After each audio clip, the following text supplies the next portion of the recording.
Welcome to RJ English classes. మరి 40 days ప్లాన్లో భాగంగా మనం ఈరోజు omission of articles a and దాకి సంబంధించిన ఇన్ఫర్మేషన్ ఆల్రెడీ చూసాం. ఇప్పుడు మనము ఒమిషన్ ఆఫ్ ఆర్టికల్స్ అనే కాన్సెప్ట్ని సపరేట్గా మీకు ఎగ్జామ్ నిర్వహించడం జరుగుతుంది. చాలా చాలా ఇంపార్టెంట్. ఎక్కడ ఆర్టికల్ యూజ్ చేయడము ఎంత ఇంపార్టెంటో ఆర్టికల్ని ఎక్కడ యూజ్ చేయరాదు అన్నది కూడా అంతే ఇంపార్టెంట్. కొద్దిగా జాగ్రత్తగా ప్రిపేర్ కండి. ఎందుకు అంటే ఆర్టికల్స్ నుంచి మనకు ఖచ్చితంగా ఒక బిట్ వచ్చే అవకాశం ఉంది. ఒక బిట్ అంటే హాఫ్ మార్కు మనకు ఖచ్చితంగా ఆర్టికల్స్ నుంచి వస్తుంది, నో డౌట్ అట. రైట్, మరి చూడండి ఇలా ఫస్ట్ క్వశ్చన్ చూద్దామా. Right, he speaks dash Hindi well. ఏనా, ఆనా, దానా, నో ఆర్టికల్. మీరు ఈ క్వశ్చన్స్ అన్నిటికి మనం కొంచెం ఆన్సర్ చేసే ముందు కొద్దిగా ప్రైమరీ ఇన్ఫర్మేషన్ కొద్దిగా మనం చూద్దాం.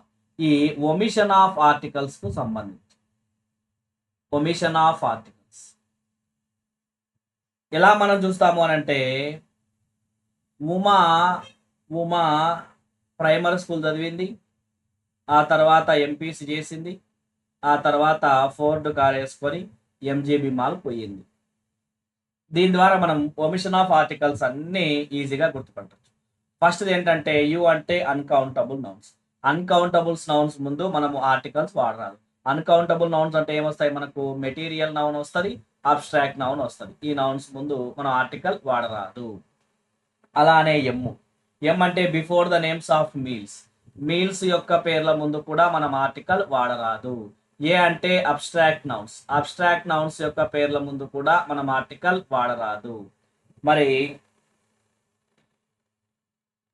ఆ తర్వాత నెక్స్ట్ పిఎస్ లో పి అంటే before the names of peaks అంటే తెలుసు కదా, పర్వత శిఖరాలు, ఎవరెస్ట్ అలా చెప్పుకున్నాం, వాటి యొక్క పేర్ల ముందు కూడా ఆర్టికల్ వాడరాదు.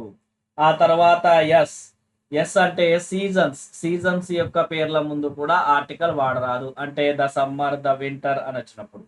ఓకేనా. Next MPC. ఎం అంటే మెటీరియల్ నౌన్ ముందు కూడా మనం ఎలాంటి ఆర్టికల్ వాడరాదు. ఫర్ ఎగ్జాంపుల్ గోల్డ్, సిల్వరు అలా. అలానే ఎంపీసీలో పి అంటే ప్రాపర్ నౌన్స్ ముందు ఎలాంటి ఆర్టికల్ అస్సలు వాడరాదు.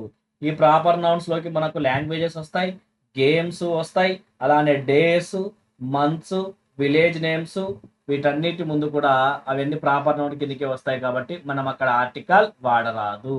మరి సి అంటే before the names of colours యొక్క పేర్ల ముందు కూడా ఆర్టికల్ వాడరాదు. చాలా చాలా చాలా ఇంపార్టెంట్. ఓకేనా. మరి ఎఫ్ అంటే before the names of festivals యొక్క పేర్ల ముందు కూడా మనం ఆర్టికల్ వాడరాదు. ద రంజాన్, ద దివాలి అని అనరాదు. డాష్ అంతే, నో ఆర్టికల్ వాడాలి. చాలా చాలా ఇంపార్టెంట్. ఓ అంటే ఓని మనం ఒరిజినల్ పర్పస్ అంటాం, లేదా దాన్ని మనము ప్రైమరీ పర్పస్ అంటాం. ఆల్రెడీ మనం చెప్పుకున్నాం. సెకండరీ పర్పస్ వచ్చినప్పుడు ఆర్టికల్ దా వాడాలి, ప్రైమరీ పర్పస్ వచ్చినప్పుడు నో ఆర్టికల్ వాడాలి. ఇదే ప్రైమరీ పర్పస్. ఓకేనా. నెక్స్ట్ ఆర్ అంటే before the names of relations పేర్ల ముందు ఫోర్డ్ కదా, FORD. Before the names of relations యొక్క పేర్ల ముందు నో ఆర్టికల్ వాడాలి. For example father, mother, uncle, ఇలా వీళ్ళ యొక్క పేర్ల ముందు ఎటువంటి ఆర్టికల్ వాడరాదు. చాలా చాలా చాలా ఇంపార్టెంట్. ఓకేనా. Before the names of diseases పేర్ల ముందు కూడా ఆర్టికల్ వాడరాదు. ఎయిడ్స్ అని, అలానే కోవిడ్ అని, ఫర్ ఎగ్జాంపుల్ క్యాన్సర్. అలానే షార్ట్ టర్మ్ డిసీజెస్ కనుక అయిందనుకో, షార్ట్ టర్మ్ డిసీజెస్ లో మనము ఆర్టికల్ ఏ వాడాలి. ఫర్ ఎగ్జాంపుల్ ఏ హెడేక్, ఓకేనా, ఏ కోల్డ్, ఏ కాఫ్, ఇలా. రైట్. మరి ప్లేగ్ విషయంలో మాత్రం ద ప్లేగ్ అని మాత్రం రాయాలి. ఇది కొద్ది గుర్తుపెట్టుకో. రైట్, అది ఫోర్డ్కు సంబంధించి. తర్వాత మనకేముంది? ఎంజీబీలో మనకు ఎం అంటే మ్యాను, ఉమను, సొసైటీ, హెవెను, హెల్. వీటి యొక్క పేర్ల ముందు మనము ఆర్టికల్ వాడరాదు. చాలా చాలా చాలా ఇంపార్టెంట్. ఓకేనా, మనం వీటి పేర్ల ముందు ఆర్టికల్ వాడరాదు. అలానే నెక్స్ట్ జీ అంటే before the names of games యొక్క పేర్ల ముందు ఆర్టికల్ వాడరాదు. ఓకేనా, నెక్స్ట్ బి అంటే before the names of building materials పేర్ల ముందు మనము ఎలాంటి ఆర్టికల్ వాడరాదు. ఇది ఒమిషన్ ఆఫ్ ఆర్టికల్ సంబంధించినటువంటి రూల్స్ పటాఫట్. చాలా సింపుల్గా ఈజీగా ఒక 14 రూల్స్ ఉంటాయి, 14 రూల్స్ 15 రూల్స్ వస్తాయి, ఈజీగా మనం ఆన్సర్ చేయొచ్చు. ఓకేనా, ఉమా ప్రైమరీ స్కూల్ చదివి ఎంపీ చేసి ఫోర్డ్ కార్ వేసుకొని ఎంజీబీ మాల్కి వెళ్ళింది. ఇది కోడ్, సింపుల్గా అయిపోతుంది. కొద్దిగా మీరు జాగ్రత్తగా ఫోకస్ చేస్తే ఎక్కడైనా ఆన్సర్ చేయొచ్చు. కానీ ఇక్కడ కొన్ని ఎగ్జామ్షన్స్ ఉన్నాయి, అవి మీరు తెలుసుకోండి. వీటిలో ఉన్నటువంటి ఎగ్జామ్షన్స్ ఏంటివి సార్? ఆ ఎగ్జామ్షన్స్ అంటే ఒక్కసారి ఇక్కడ రాస్తాను, ఒక ఎగ్జామ్షన్ రాస్తా ఉంటాను, మీరు జాగ్రత్తగా పరిశీలించండి. రైట్, ఏంటి అంటే మొదటగా అన్కౌంటబుల్ నౌన్ ఉంది కదా, అన్కౌంటబుల్ నౌన్ ముందర ఆర్టికల్ ఉపయోగించరాదు అంటుంది. అలా కాకుండా అన్కౌంటబుల్ నౌన్ వచ్చి తర్వాత ఆఫ్ కానీ ఇన్ కానీ విత్ కానీ అనే ప్రిపోజిషన్ కనపడినాయి అని అంటే అప్పుడు మనం ఏం వాడాలి అని అంటే దా అనే ఆర్టికల్ వాడాలి. చాలా చాలా ఇంపార్టెంట్. ఓకేనా, ఫర్ ఎగ్జాంపుల్ చూడండి, dash milk in that bottle is so hot అన్నది. అంటే మిల్క్ అని జనరల్గా వాడితే నో ఆర్టికల్, కానీ the milk in that bottle అంటే పర్టికులర్గా చెప్తా ఉన్నాం కాబట్టి ఇక్కడ మనము ద అనే ఆర్టికల్ వాడాలి. అలానే dash wisdom of Solomon is great. ఇక్కడ కూడా మనం నో ఆర్టికల్ వాడాలి. మనం జనరల్గా విజ్డమ్ అంటే నో ఆర్టికల్ వాడతాం, కానీ విజ్డమ్ ఆఫ్ సోలమన్ అని అన్నాం కాబట్టి ఇక్కడ ఆర్టికల్ దాన్ని వాడాలి. చాలా చాలా చాలా ఇంపార్టెంట్. ఓకేనా, మనం అలానే డిన్నర్ విషయంలో మీల్స్, ఉమాలో ఎం అంటే నెక్స్ట్ మీల్స్ కదా, మీల్స్ విషయంలో కూడా కొద్దిగా జాగ్రత్తగా ఉండాలి. మీల్స్ గురించి కూడా మనం చెప్పేటప్పుడు కొన్నిసార్లు మనం ఏం చేస్తామంటే మీల్స్ విషయంలో ఆర్టికల్స్ వాడతాం. ఎక్కడ అని అంటే ఆ మీల్ ముందర మనకు అడ్జెక్టివ్ అన్నామనుకోండి. ఇప్పుడు for example I had dash late lunch today అన్నాం. జనరల్గా లంచ్ డిన్నర్ ముందు ఆర్టికల్ వాడాం, కానీ లేట్ అని వాడాం కదా, అడ్జెక్టివ్ అని వాడాం కదా, ఈ అడ్జెక్టివ్ ఉంది సౌండ్కు తగ్గట్టు వాడాలి. ఏ లేట్ లంచ్. రైట్, అలా కాకుండా ఇక్కడ చాలా చాలా చాలా ఇంపార్టెంట్ విషయం ఒకటి ఉంది. ఇది అడిగిన క్వశ్చన్ మన తెలంగాణ టెట్లో అడిగిండు. పర్టికులర్గా చెప్తే dash dinner we had at the tourist hotel. At the famous hotel ముందు మనము దా వాడతాం కదా, at the tourist hotel was very nice. చూడండి, dash dinner we had at the tourist hotel was very nice అంటే పర్టికులర్గా చెప్తా ఉన్నాడు కాబట్టి ఇక్కడ మనము ద డిన్నర్ అని రాయాలి. ద డిన్నర్ చాలా చాలా చాలా. ఇట్లా కొన్ని ఎగ్జామ్షన్స్ కనుక మీరు తెలుసుకొని ఉంటే ఈజీగా ఆన్సర్ చేయగలరు. రైట్, అదొక్కటే అండి, అంతకు మించి ఏమీ లేదు. మిగతావన్నీ మీరు ఈజీగా ఆన్సర్ చేస్తారు. రైట్, ఇలా ఈ కోడ్ ద్వారా ఇదన్నీ మీరు గుర్తుపెట్టుకుంటే ఈజీగా ఆన్సర్ చేయగలరు. ఇప్పుడు మనం క్వశ్చన్స్ చూద్దాం, మీరే ఆన్సర్ చేస్తారు. చూడండి, he speaks dash Hindi well. Languages పేర్ల ముందు మనం ఎలాంటి ఆర్టికల్ వాడరాదు. అప్పుడు మనము ఏ అనము, యాన్ అనము, ద అనము, నో ఆర్టికల్ వాడతాం. కాబట్టి ఫస్ట్ క్వశ్చన్కు option 4 is the right answer. Next చూడండి, he is the tallest boy on earth. మీరు ఇక్కడ బాగా గమనిస్తే మనకు 10th క్లాస్ బుక్లో క్లారిటీగా ఇచ్చారు. కొన్ని ఫ్రేజెస్ ఇచ్చి అక్కడ వాటి మధ్యలో ఎలాంటి ఆర్టికల్ వాడరాదు అని, అవి మీరు ఖచ్చితంగా గుర్తుపెట్టుకోవాలి. ఎందుకంటే ఎక్కువగా అడుగుతున్నాడు వాటి గురించి. ఓకేనా, ఏంటి అంటే అవి ఆ నుండి ఎర్త్ ఉంటే మధ్యలో ఎలాంటి ఆర్టికల్ వాడరాదు. ఇక్కడ option 2 no article is the right answer. మనము ఇక్కడ చేసే తప్పు ఏంటంటే నో ఆర్టికల్ అనేది 4th ఆప్షన్లో ఉంటుంది కదా అని చెప్పి తొందరపడి మన వాళ్ళు డైరెక్ట్ ఫోర్త్ ఆప్షన్కి వెళ్ళిపోయి టిక్ చేసిపోతారు. తప్పు. ఆప్షన్స్ క్లారిటీగా చూడాలి. తొందరపడద్దు. నో ఆర్టికల్ అనేది ఒకసారి సెకండ్ ఆప్షన్ అయినా ఇవ్వచ్చు. మన కోసమే, మనం భూమి మీద ఆగాం కదా, దానికోసం. ఫర్ ఎగ్జాంపుల్ చూడండి, అలానే క్యాచ్ ఫైర్ ఈ రెండింటి మధ్య ఎలాంటి ఆర్టికల్ వాడరా? ఓకేనా. సెండ్ వర్డ్ వీటి మధ్య ఎలాంటి ఆర్టికల్ వాడరా? సెట్ సెయిల్ వీటి మధ్య ఎలాంటి ఆర్టికల్ వాడరా? సెట్ ఫూట్ వీటి మధ్య ఎలాంటి ఆర్టికల్ వాడరాదు. అట్ హోమ్ ఎలాంటి ఆర్టికల్ వాడరాదు. ఇన్ హ్యాండ్ ఎలాంటి ఆర్టికల్ వాడరాదు. ఇన్ డెప్త్ ఎలాంటి ఆర్టికల్ వాడరాదు. బై కార్ ఎలాంటి ఆర్టికల్ వాడరాదు. అలానే అట్ నైట్ అప్పుడు కూడా ఎలాంటి ఆర్టికల్ వాడరాదు. అట్ ద నైట్ అని వాడరాదు. రైట్. ఆన్ డిమాండ్ ఎలాంటి ఆర్టికల్ వాడరాదు. అలానే ఆన్ ఎర్త్, ఇక్కడ చూడండి, ఆన్ ద ఎర్త్ కానీ ఆన్ ఎర్త్ కానీ ఆన్ ఎర్త్ కానీ వాడరాదు. నెక్స్ట్ ఆన్ ఫుట్ ఎలాంటి ఆర్టికల్ కూడా ఇక్కడ వాడరాదు. చాలా చాలా చాలా ఇంపార్టెంట్.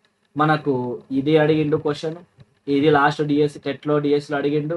అలానే ఇన్ హ్యాండ్ అడిగిండు స్కూల్ స్టేట్ వాళ్ళకు. అట్ హోమ్ కూడా అడిగిండు. అట్ నైట్ కూడా అడిగిండు. ఈ పదాలు మొత్తం అడిగినాడు. క్యాచ్ ఫైర్ కూడా అడిగిండు.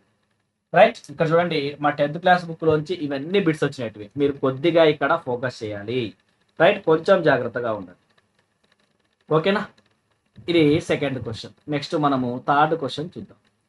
I don't like cricket because dash cricket is an expensive game. Before the names of games, sports, games, diseases, seasons ముందు మనము ఆర్టికల్ వాడరాదు. అందుకే ఇక్కడ ఏ రాదు, అండ్ రాదు. ఇక్కడ option 3 no article is the right answer. Option 4 కూడా కాదు. Right. No article. Next fourth question చూద్దాం. Of all metals gold is the most precious. Of all metals, అన్ని మెటల్స్లో కంటే గోల్డ్ అనేది ప్రీషియస్ మెటల్ అంటా ఉన్నారు. ఇక్కడ మీరు జాగ్రత్తగా ఆన్సర్ చేయాలి. కొంచెం కొద్దిగా ఆలోచించండి. ఈ క్వశ్చన్ ఎప్పుడు అనంటే, ఇది కూడా మనకు డిఎస్సిలో అడిగినటువంటి ప్రశ్న. చాలా చాలా ఇంపార్టెంట్. నేను మెటల్స్ మనకు వచ్చినప్పుడు ఎలాంటి ఆర్టికల్ వాడరాదు అని చెప్పాక, మెటల్స్ అంటే మెటీరియల్ నౌన్ అంటాం. మెటీరియల్ నౌన్ ముందు ఎలాంటి ఆర్టికల్ వాడరాదు. చాలా చాలా చాలా ఇంపార్టెంట్.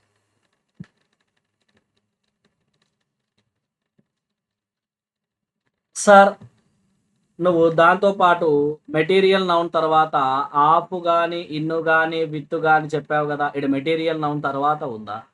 దీనికంటే ముందు ఉంది. ఆఫ్ ఆల్ మెటల్స్ మనకు దానికి పరిగణలోకి తీసుకో. పర్టికులర్గా చెప్పినట్టు కూడా లేదు. కాబట్టి ఇక్కడ నో ఆర్టికల్. చాలా చాలా ఇంపార్టెంట్. ఫస్ట్ ఆప్షన్లోనే ఉంది. కాబట్టి ఇది కరెక్ట్ ఆన్సర్. ఏ కాదు, అండ్ కాదు, దాకా. ఫిఫ్త్ క్వశ్చన్ చూడండి. Rama goes to dash school for studying. ఏనా, ఆనా, దానా.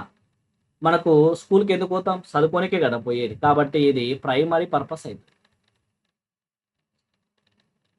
Primary purpose. మరి ప్రైమరీ పర్పస్ అప్పుడు మనము ఏ ఆర్టికల్ వాడతాం? నో ఆర్టికల్ వాడతాం. ఎలాంటి ఆర్టికల్ వాడరాదు. ఓకేనా. మార్కెట్కు కూరగాయలు కొనికి పోతే కూడా ఎలాంటి ఆర్టికల్ రాదు. మార్కెట్కు బాయ్ ఫ్రెండ్ కలిసనికి పోతే అప్పుడు ఆర్టికల్ దా వాడాలి. ఇలా సెకండరీ పర్పస్ అయితే సెకండరీ పర్పస్ విషయానికి వస్తే ఆర్టికల్ దా వాడు. ప్రైమరీ పర్పస్ విషయానికి వస్తే నో ఆర్టికల్ ఉపయోగించాలి. చాలా చాలా ఇంపార్టెంట్. ఇక్కడ మనకు no article is the right answer. Next sixth question చూడండి. We went there on foot, on a foot, on the foot, on some foot. Already చెప్పా మీకు. On foot is the right answer. On foot ఎలాంటి article ఉండరాదు ఈ phrases మధ్య. చాలా చాలా చాలా ఇంపార్టెంట్, ఎక్కువగా అడుగుతున్నటువంటి ప్రశ్న. ఓకేనా? ఎందుకు అంటే ఎన్నిసార్లు అంటే అన్నిసార్లు అడిగిండు. కొద్దిగా జాగ్రత్తగా ఉండాలి.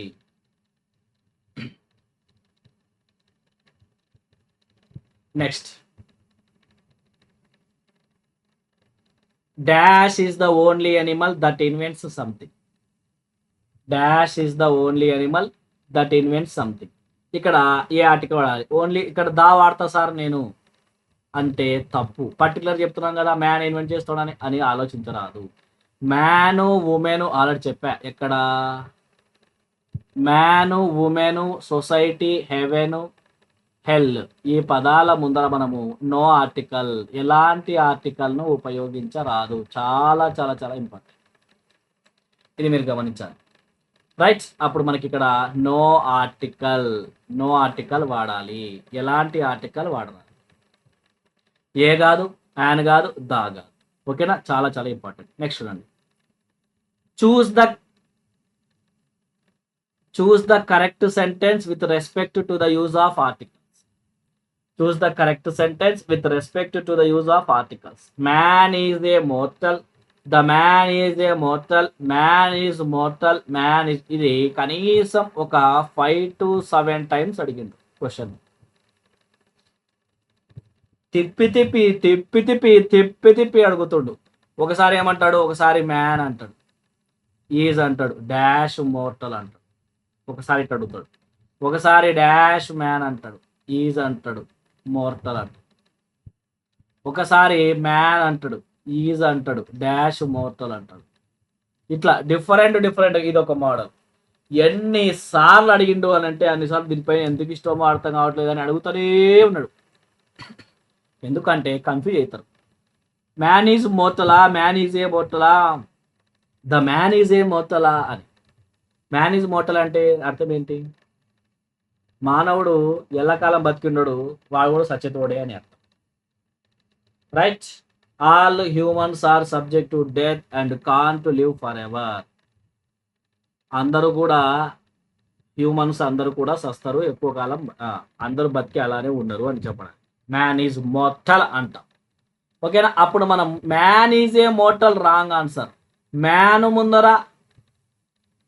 ముందర నో ఆర్టికల్, మోర్టల్ ముందర నో ఆర్టికల్, రెండింటి ముందర no article. Man is mortal అంతే.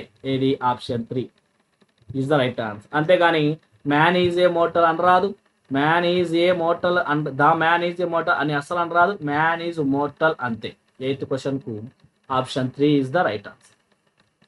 నెక్స్ట్ ఎక్కడ ఉన్నాం? ఇక్కడ 6th క్లాస్ మీరు ఇక్కడ కూడా అంతే. నేను ఓన్లీ క్వశ్చన్ ఆన్సర్ చెప్పుకుంటూ పోతా, క్లారిటీగా చెప్పను. ఎందుకు సార్ నువ్వు ఇక్కడ చెప్పొచ్చు కదా అని అంటే, ఆల్రెడీ 5 minutes కూడా పట్టదనుకుంటా. 5 minutesలో 6th క్లాస్ ఎన్సీఈఆర్టీ మొత్తం లింకు మన ఛానల్లో ఉంది. ఆ వీడియో మీరు చూసినారంటే, ఇక్కడ నేను 5 నేర్పిస్తా మహా అంటే, అక్కడ మొత్తం ఒక 5 నిమిషాలు మీరు అక్కడ చూడండి, మీకు ఈజీగా అయిపోతుంది. రైట్, ఈజీగా నేర్చుకుంటారు. The quarrel poem written by Eleanor ఫర్జియానా, ఈఏ షోర్ SHURE, పీటర్ డిక్సనా, మ్యారీ ఓనెయిల్. ఎవరు రాశారు అంటే, ద క్వారల్ అంటే చెప్పాను ఇలియనార్ ఫర్జియాన్ గొడవ అన్నారు అని, కాబట్టి ఇలియనార్ ఫర్జియాన్.